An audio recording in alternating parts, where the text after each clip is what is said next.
Now he says in verse 25 something else that may sound very strange to us today.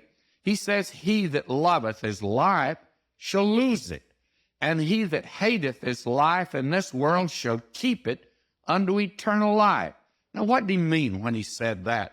Well, this is another great miracle he's talking about. There are two kinds of life, and they're put in contrast here. There is what is known as psychological life, the psyche. And that life enjoys the things of this world, and it finds satisfaction with the things of sense. And it has to do with the gratification of the senses.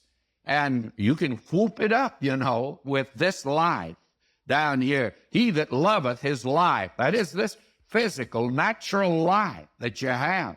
And friends, you can whoop it up, you can drink it up, you can take drugs. Oh, you can really paint the town red. But you know what's going to happen? One day you're going to die, and that's it. You'll lose it. You're going to lose it. I'm sorry, but you'll lose it, friends. I heard of a Baptist preacher down in Texas years ago. He was sensational, very sensational.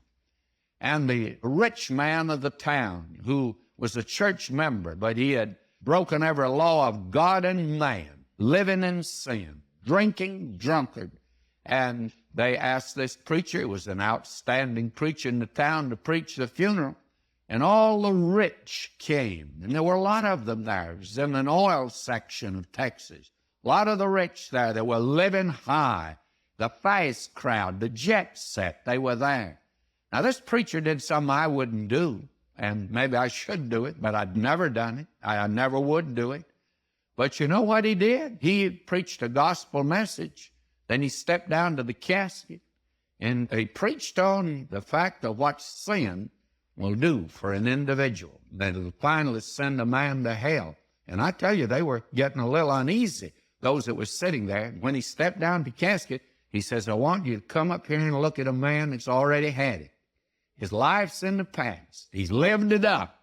He's through. He despised God, and he turned his back on Jesus Christ.